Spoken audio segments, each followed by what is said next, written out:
if you're like the majority of the population, then this video is going to probably be the biggest one that is going to have so much impact in your day-to-day functioning, not just your brain fog, but your energy, your sleep, your overall well-being, and just generally feeling good.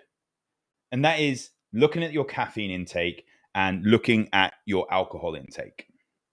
Now, it's not to say that these things are inherently bad, but I will say that alcohol is the one thing that I noticed that if you don't have as a drug, you seem to be looked at differently. And I don't know whether that's just because of the norm it's become in society, but it seems that it's the one drug that if you don't have, you're looked at like, what is wrong with you? Just something to bear in mind there. It's a drug. Just like caffeine, it's a drug. Even, I believe it was in the 90s, caffeine at certain doses were actually banned in sports. If you looked at the wider drug list, caffeine was in there. So it's something just to think about. What are these things actually doing to our body? And is that actually impacting our brain fog? And the answer to that is yes, if you're having it. Now, caffeine, certain guidelines we can look at. First off, if you're using caffeine first thing in the morning to wake yourself up, that's right there going to actually have an impact on your brain fog. There are studies that show that if you have caffeine first thing, then it could actually mean you have an afternoon energy dip later on in the day, or it can impact your sleep as well. Now, when we have caffeine first thing, what happens is we actually break the connection with a thing called adenosine and these adenosine receptors. Now, adenosine is the things that make us feel tired. But what actually happens is that connection actually is broken and we don't clear the adenosine as effectively as we could. So it's still there. It's just not connecting. And then when that caffeine actually wears off, those receptors actually connect once again and that adenosine hasn't been cleared. Then what can you do? Well, don't have caffeine for the first 1.5 to 2 hours of your day. If you are needing caffeine in order to go to the toilet, because people say that coffee makes you poop, well, yes, caffeine does activate the bowel. But if you are needing that in order to go to the toilet, we need to look a bit deeper into your gut health. So it's something just to bear in mind there. Aim for black coffee because we want to make sure we're not spiking our sugar levels loads throughout the day. You'd be surprised how many times I see clients say, I'm not having any food. And then they have 2 or 3 cups of coffee or 2 or 3 cups of tea and they put a little bit of sugar in, a little bit of milk. Oh, it's just a splash. But then what it's actually doing with their sugar levels is sending them on that roller coaster that we don't want to be on. So make sure you are looking at black coffee. Enjoy your coffee. Treat it with respect. I love making a really nice coffee and sitting down and actually having that time to eat it, to drink it even. Now, don't go over the top. Cut caffeine at around 3 to 4 p.m. And if you are a lady on any birth control pills, some of these actually double the half-life of caffeine. Therefore, the 5 to 6 hour half-life of caffeine actually is going to be about 10 hours. So bear that in mind as to when you cut your coffee. General rule, just don't have any in the afternoon if you are having problems with sleep. Not in the first 90 minutes and not in the afternoon. Don't have more than 150 milligrams to 200 milligrams of caffeine a day. About 1 good sized cup of coffee or 2 small cups of coffee. And look at energy drinks as well. It's in the flavorings of Diet Coke. It's in so many different energy drinks. So just bear that in mind when we're looking at coffee. Now, a massive, massive thing that, as I say, I don't drink. I don't like the taste of alcohol. I've tried to drink, and with the gluten intolerance, it's pretty much an issue. But even the gluten-free beers and things like that, I don't like the taste of, which is a good thing to a degree because then I don't have this problem.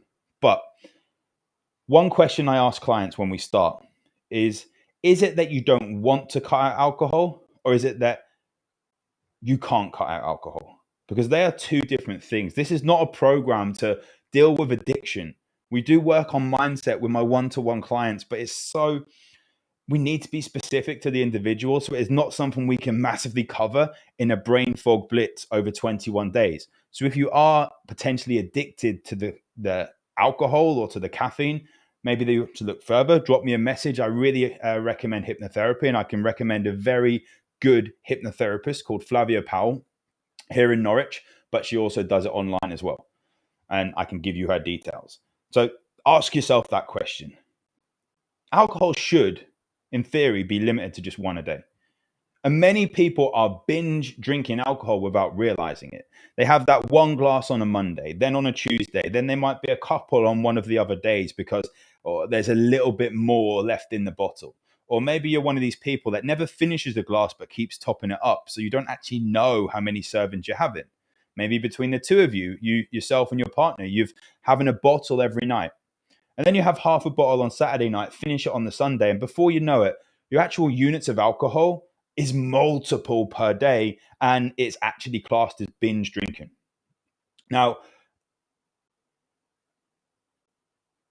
most of the time, people tell me that alcohol is being used to unwind.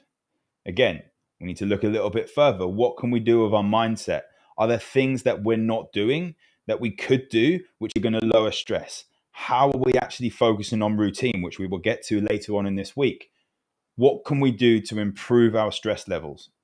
When it comes to alcohol and how it impacts your sleep, many people have told me that they use alcohol in order to get to sleep. And when they do have alcohol, they get a good night's sleep. Now, one of the things that we're going to get to is a little bit of technology to see the stress on our bodies. Now, things like I have an Oura ring, I have a Garmin watch, I've used a Whoop band, I've used a Fitbit, I've used an Apple Watch, I've used a Samsung Galaxy Watch. I've pretty much gone through the lot when it comes to technology. And these things are going to show up on the stress levels that come through with the technology. And your sleep scores are going to be suffering on those nights that you have alcohol. I do it with clients all around the world, time after time again. We see how much alcohol people can actually have before it impacts their stress levels and their sleep. And it's usually one or less, 1 unit or less when it comes to alcohol. It knocks us out. It messes with our cerebellum, which when we actually, again, if we've been hit around the head, around the back of our head, we can get impacted even more. And the more stressed we are, depending on which parts of our brain are impacted, the more we're going to get impacted by alcohol as well. Some people just simply go bright red and feel sick when they have alcohol. Then you're very slow metabolizer of alcohol. We need to look at that a little bit deeper. But I guarantee that if you are suffering from brain fog, if you're suffering from neurological problems, cognitive decline, you have problems with energy, problems with sleep, and you are someone who has multiple coffees a day or caffeinated drinks, you are someone that has multiple units of alcohol over the week, quite a few.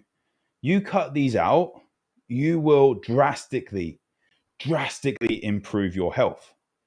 Not just your energy, not just the way your brain thinks, but if you're suffering from anxiety and things like that, it can absolutely have a massive impact. I did used to drink when I was in my early 20s. That was also the time when I was suffering from depression. I used to drink at the time when I was working in the corporate world. That was also the time I was having panic attacks. It's no coincidence when we actually look at this stuff. So please, please, please, I say this seriously. Be aware of the amount of caffeine you're having and be aware of the amount of alcohol you're having. They are drugs in the system. Be aware of that.